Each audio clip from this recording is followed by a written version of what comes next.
高中分手的网恋对象突然给我发了消息，我劝他好好读书，他却纠缠着我不放，还骂我是负心汉。我骗他说自己已经有女朋友，顺手把高冷学妹照片发过去，结果高冷学妹转头就哭唧唧的，一把把我抱住，哥哥，我就想跟你在一起，救命啊！我被一个恋爱脑缠上了。哥哥，早上好。每天早上前网恋对象的消息准时发来，我甚至不用再定闹钟。去学习，单词背完了吗？遵命，我马上就去学习。哥哥记得吃早饭。不知道他从哪得知我的联系方式的，说成年了，可以谈正经恋爱了。等我洗漱完，又多了一条消息，哥哥，我好想你。这话我每天都要看到无数次，他真的好粘人。我叫他不要恋爱脑，结果他骂我负心汉，我甚至不知道怎么反驳。毕竟当初我们之间是我单方面提的分手，谁知道这丫头还能找回来。收拾好书包后，我匆忙的赶去教室，偶遇了开学那天印象深刻的学妹。学妹长得很漂亮，人也有礼貌，除了有点高冷以外，没有别的毛病。她盯着手机，唇角微扬，和平日不近人情的样子完全不同。对方恰好抬起头，压下嘴角的笑，礼貌道：“学长好。”然后转身走了。紧接着我的手机震动，哥哥，我要迟到了，害怕被老师骂，我也快迟到了，狂奔到5楼，才腾出手回复他的消息。好好听课吧。我无奈的摆摆头，这丫头每时每刻都在给我分享她的事情，她难道没有其他事要忙吗？今天上午就这一节课，下课后我去图书馆待了一会儿，学习的时间过得很快，我动了动有些僵硬的脖子，该去吃饭了。那家伙又给我发了很多消息，我排着队，有一搭没一搭的跟他聊着天。身后的室友好奇的问道：“安夏，你怎么还没把他删了？”我摇摇头，每次我一有要劝他放弃的倾向，他就装傻。可惜我对谈恋爱没有任何想法，赚钱才是硬道理。吃饭的时候，他给我分享了一张照片，哥哥，你看，鸟都是一对。又来了，我假装看不懂他的暗示，故意回道：“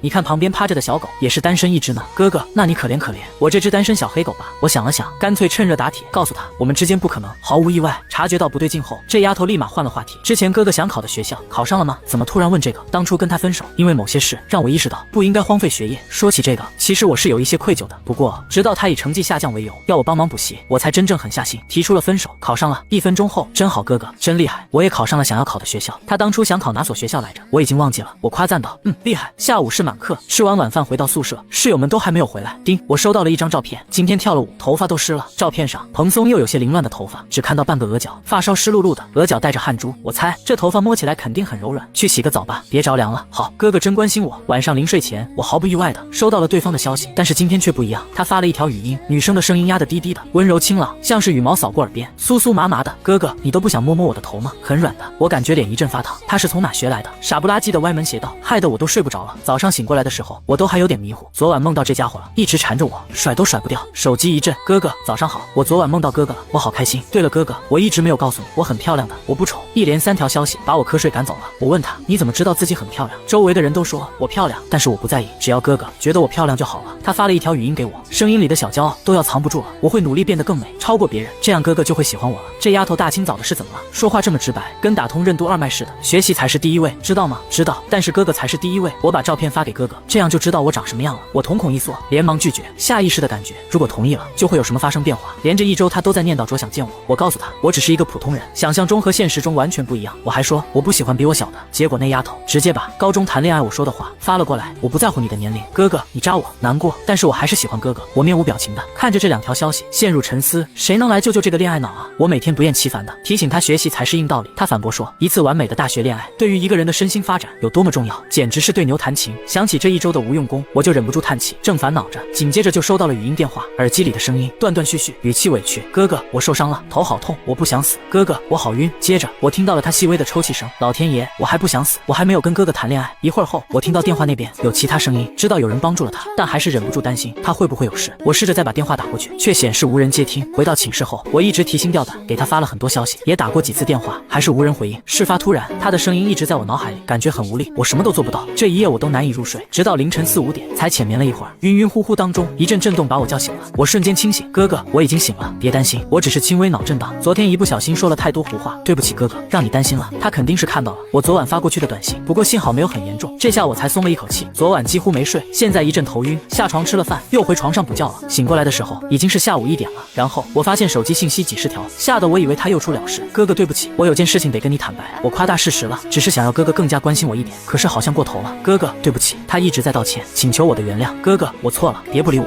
看到这些消息的时候，我的确很生气，不能拿自己的身体开玩笑，知道吗？我知道了，对不起哥哥。这丫头，这种事情能够随便开玩笑吗？冷静下来后，我又开始怀疑，果然还是太年轻了，做事情都没有分寸，这让我更加犹豫，我们之间的关系是否还能进一步。我知道他的本意不是坏的，但想法太幼稚，他对我的感情或许就像玩具，多的是习惯和占有欲，而不是感情。哥哥，你不理我了吗？我真的错了，我的做法太幼稚了，给哥哥造成了困扰。哥哥，你不要我了吗？他给我发了很多消息，像是寻求我的回答，可是我实在没有心情再去安慰他，我还有事，先不聊了。那哥哥先去忙吧，我就不打扰哥哥了。接下来的一周，兴许是发现了我的不对劲，他发消息的频率增加了。我不傻，我的态度有问题，我开始怀疑自己是不是喜欢上了他。为了及时止损，我几乎没有再回复过他的消息。没过多久后，在我得知他恢复的差不多的那天，终于狠下心断了。他慌忙的直接拨通了电话，我没有接，我想趁自己还不是那么喜欢他，快刀斩乱麻。哥哥，你别拒绝我，给我一个机会好吗？我不想给，再这样下去我会心软。哥哥，你现在没有女朋友，我只是喜欢你，你可以不答应我，但是能不能不要远离我？他太执着了。沉默片刻后，从和室友的聊天记录里面找了一张女生的照片发给他，这是我女朋友，你别再联系我了。话说完，我就把他删了。明明结束了，我却感觉内心很堵。或许当初一开始就不应该跟他纠缠下去，我不应该心软，一直联系，对他对我都不好。等我缓过神来，才发现一不小心把苏学妹的照片发了过去。我在心里给苏学妹道歉，希望她不要介意。周末结束了，我的生活又变成了普通的样子。周一早课，我意外的睡过了头，匆匆忙忙的跑到教学楼，偶遇到了苏学妹。我不小心利用了她，还有点心虚。她看上去面色苍白，一个人站在楼梯转角，脸上带着迷茫，头发也乱糟糟的。我试探的问道：“苏学妹，你找不到教室吗？”听到我的声音，她没有立刻看向我，而是缓慢的转头，就像生了锈的机器人一样。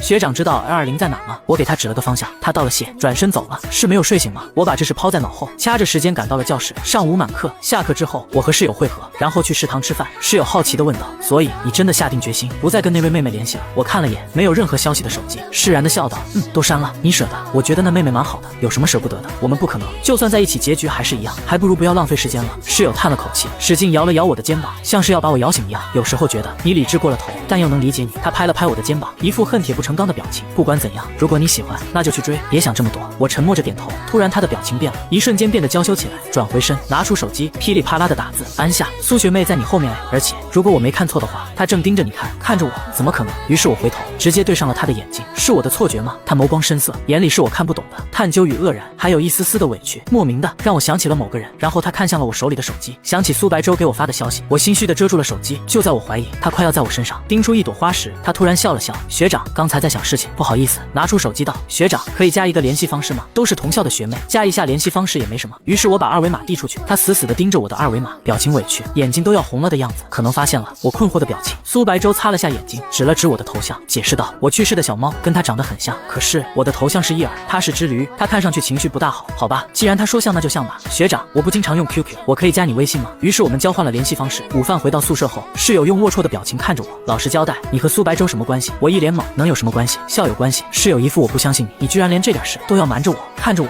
然后他把手机递给我，有人在表白墙上面发了学妹的照片，就是他中午找你要联系方式的时候，你看他看你的眼神都要粘在你身上了。我看了他一眼，无奈道：“他是看我的头像，想起了他家猫，何况我们根本不熟，你想多了。”室友义愤填膺，自信的拍拍胸脯，以我丰富的理论经验，他对你绝对有猫腻。果然不出我的意料，苏白舟很少跟我聊天，他只是偶尔问我一些问题，在学校遇见也只是打个招呼。我就说贺强想多了，那家伙一点实战经验都没有，纯靠理论。周六晚上，我正从学校外面拿完快递，就隐隐约约看到了一个东倒西歪的熟悉的身影，那不是苏白舟吗？他一个人走路晃晃悠悠的，看上去不大对劲儿。于是我跟上去，还没靠近，就闻到一股酒气。学妹，你还好吗？听到我的声音，苏白舟顿了顿，没有回头，继续朝前面走着。我听见他小声嘟囔：“我怎么幻听了？不行，我得快点去图书馆找他。”看上去状况很不好，于是我上前拦住他：“苏白舟，你还好吗？”他发愣的盯着我，紧接着冲着我笑：“哥，学长。”听到这熟悉的音调与词语，我心里咯噔一下。他的眼睛里带着笑意，眼神很亮，他似乎真的很高兴，又有些紧张的样子。“哥哥，我有件事情想告诉你。”一个荒谬的念头出现在我心头，我下意识的想要离开，慌忙的说道：“你联系你室友接一下你吧，我有事先走了。”就在我慌乱转身离开时，手腕被拉住，苏白舟把我拉了回来。他就这样看着我，明明没有说话，我却感觉到了千言万语。苏白舟离我太近了，温热的气息将我包裹，我整张脸热得滚烫。他就这样看着我，我们目光相撞，我的心脏要跳出来了，我几乎要溺死在这温柔的气息中。他把我困住了，明明没有用多大的力气，但是我无法挣脱离开。苏白舟，你先放开我！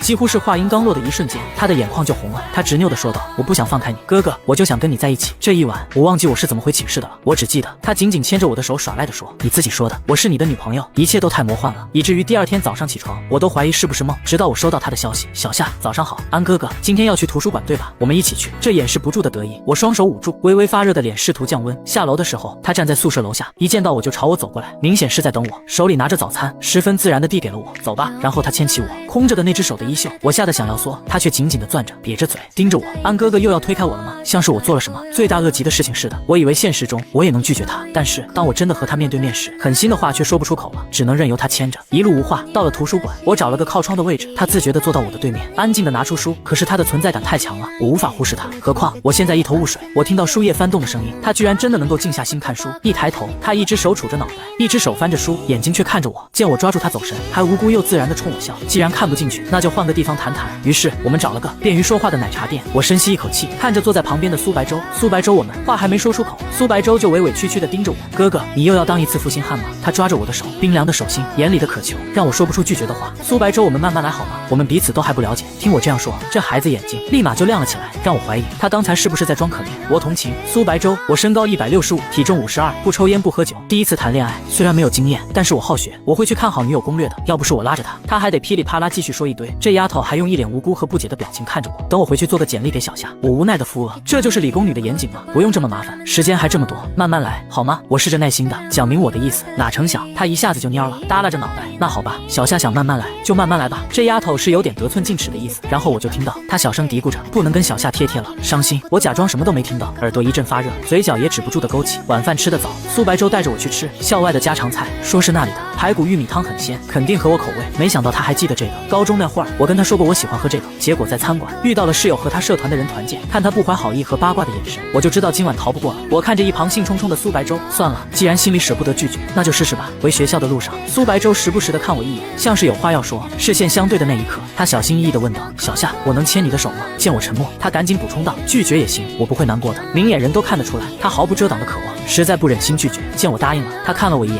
唇角立刻流溢出笑意，耳尖红红的，然后热乎的手就牵了上来。起初只是用食指试探似的微微触碰，指尖微颤，然后才顺势而下，紧紧地握住了我的手，搞得我心里痒痒的。他真的一点都不隐藏，从侧面都能看出他的喜悦，嘴唇翘得老高，仔细听还能发现他在哼歌。从学校到宿舍的距离也莫名的变短了。我松开他的手，那我先回去了，正准备走，却被他一把拉住手。怎么办？我舍不得小夏走，我心底也有一丝不舍，但是我没有开口说出来。想跟小夏贴贴，想跟小夏腻歪，想抱小夏，好直球，我要坚持不住了，人越来越多了。我想快点回宿舍，他却拉着我不让我走。苏白舟，你不要得寸进尺啊！他肯定以为自己能够磨过我，我可是死守阵地，不能惯着他。那小夏回去吧，这么容易就答应了？我迟疑地看向他，我理解小夏，不然我就要变得贪得无厌了。道别之后，回到宿舍，还没坐下休息，室友就拉着我说吧，老实交代啊。然后我把这一系列发生的事情都讲了一遍，结果几个人都劝我快点答应，早点尝尝恋爱的酸甜苦辣，比我本人还激动，搞得我哭笑不得。我还从几人口中听说，苏白舟之前骑自行车出了事，说是被人救的时候，嘴巴里一直嘟囔着想跟哥哥在一起。我一下子就反应过来是怎么回事，脸刷的一下就开始发热。室友发现了我的变化，用龌龊的眼神看着我，那哥哥就是你吧？这是瞒着或许会被误会，我只好僵硬的点头承认了。冷静下来后，我又开始担心，我怕他对我滤镜太重，过2天热情度就减弱了。结果他真的完全没有，每天早中晚都准时来找我，跟我一起去吃饭，没课就跟在我身边，去图书馆学习，跑步的时候给我带水，遇到好吃的一股劲儿的买了很多，一天比一天粘人。学校体测那天，他还跑来给我加油鼓劲儿。他们大一课少，他时不时就来蹭我的课，安安静静的待在我身边，一声不吭。下课了就在桌子下面捏我的手，真不知道这手有什么好玩的。他身上还带了很多小零食，说是防止我饿肚子。我越来越纵容他的小动作，任由他喂我吃零食，任由他在背后做一些看似不明显的宣告主权的行为。我以为我们的关系已经很明显了，没想到这天还是碰到了上来找事的人。柳如烟，隔壁系的，大一的时候追求过我，我认真拒绝了。在那之后，他碰到我都是一副我对不起他，我高傲看不起他的样子。我实在不想跟他纠缠，有些话没有脑子的人是不能理解的。柳如烟一上来就是嘲讽，安夏你就找了个这种玩意儿，娇滴滴的柔弱女，原来你喜欢这种。平日我都是把他的话当耳旁风，可今天他明显就是来挑事儿的。我正要开口，苏白舟就把我护在身后，对了句关你什么事，你报警吧，然后牵着我走了。我差点没有憋住笑出来，他从哪学来的？阴阳怪气，太气人了。边走我边问他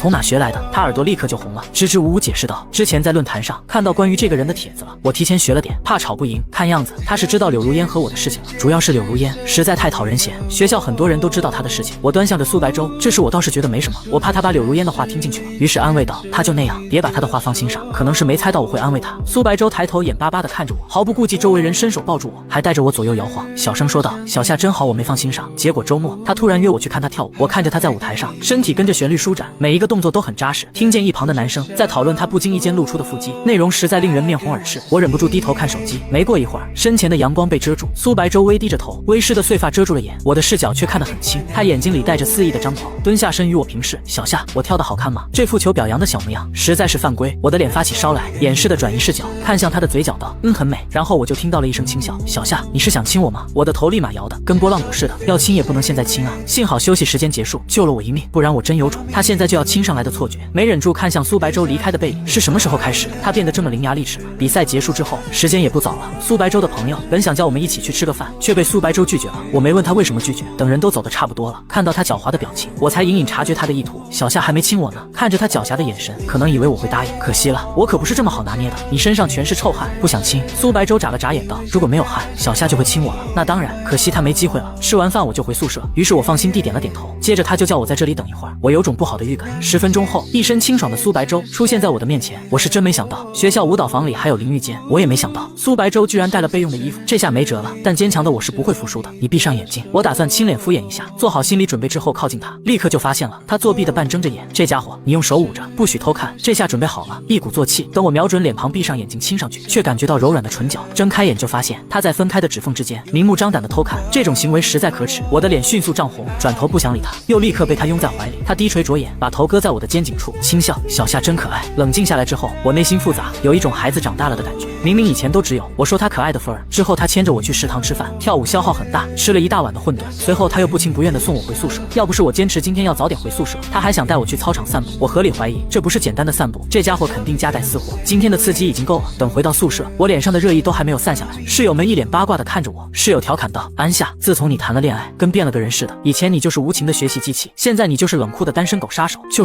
是，你看你那弯到天上去的唇角，这狗粮我是真的吃饱了。他们一唱一和的，我反思，真的有这么大的变化吗？不过比起以前，我的确开心了不少。苏白舟也没有想象中的那么幼稚，思想上其实很成熟，偶尔会有一些幼稚的举动，其实还蛮有趣的。我忍不住想，或许这段关系也挺好的，也不是所有人都会像我的父母一样，明明以前那么恩爱，最后还是选择分开。有句话说得好，以后的事情以后再说吧。国庆长假，我带着她去隔壁市爬山，结果快到山顶时，她实在爬不动了，这丫头非要我背她，实在拗不过她，我只好让她趴在我背上。她身上香香的，是洗衣液的味道，而且苏白舟的头发很软，摸起来很舒服。我正在享受她柔软顺滑的头发，她突然亲了亲我的脸颊，声音轻柔又哑，安哥哥，你能不能不要聊我了？她耳尖红得要命，我忍不住偷笑，我又没有聊她，是她太敏感了。到了山顶，山上有些冷，苏白舟从背包里拿出自己多带的外套给我披上。来之前她准备了一大包东西，原来就是装这些的，就像一个百宝箱。这衣服很大，竖起来的衣领几乎要把我的脸遮完。苏白舟故意把领子向上拉，我的视线都要被遮住了，视野受限让我很不舒服。于是我伸手想要把衣领拉下来，却听到她说，哥哥，你先等一下。过了没一会儿，她把衣领拉了下来，一束简单的小花出现在我的面前。夏哥哥，跟我谈恋爱吗？她唇角勾起，眼睛亮亮的，里面全是毫不掩饰的真挚而又热烈的情感。我们不是早就在一起了吗？她沉默了片刻，我想听你亲口答应我，没想到她这么有仪式感。我按捺不住心中的骚动，用力地点了点头，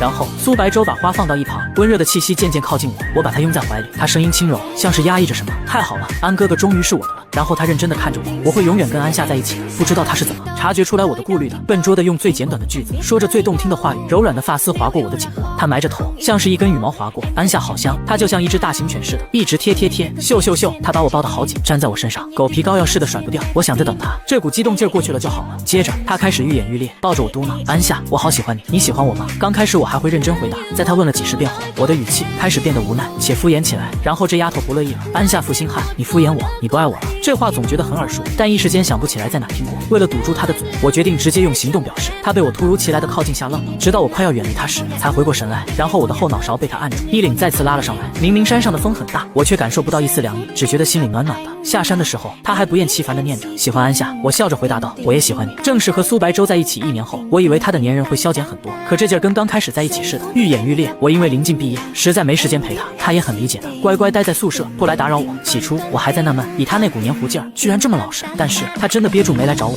直到我顺利毕业那天，看到他把我妈和他爸妈叫一起吃饭，我才知道他这是闷声干大事啊。结束后，这丫头还一脸兴奋地告诉我，安夏，我们再订个婚吧。他怎么这么猴急，才求完婚就要订婚？我怀疑要不是他的年龄还没达到要求，可能今天就不是求婚，是结婚了。后来我进了公司上班，我神秘兮兮地拿出我放在盒子里的对戒，戴在他手上，订婚戒指小周要一直戴着，心里的小心思全摆脸上了。就连公司少有的几次聚餐，不管多晚，他每次都坚持要来接我，虎视眈眈地扫视我周围的异性，宣誓主主权，我只能由着他。这家伙还是和以前一样幼稚。之后他从学校搬出来，在外面和我一起住，租的房子离我公司很近，离学校却有点远。我劝他在学校待着，家里去学校太麻烦，他倒是乐此不疲，满脸不在意，说什么都不搬回学校。周末除了各地去旅游，我要是忙，他就在家琢磨吃的，致力于研究各种美食，说是答应了我爸，要把我喂胖点。我都不知道他是什么时候跟我爸关系这么好的。等到他大4的时候，不知道在哪赚了些钱，说毕业要带着我去看世界。走之前我们领了结婚证，请了亲近的人吃了顿饭，在家人面前交换了戒指，然后把他紧紧地拥入怀里。之后我们用了半年的时间，去了很多地方，在许多原本只能在网络上看到的景点，都留下了足迹与回忆。苏白舟还说要做一个挑战，在我们走过的每一个地方都亲亲他，拍下来给几10年后的自己看，还说如果我不答应，他就跟我闹。我笑笑不说话，还真以为我不知道他的小九九呢。最后实在拗不过他，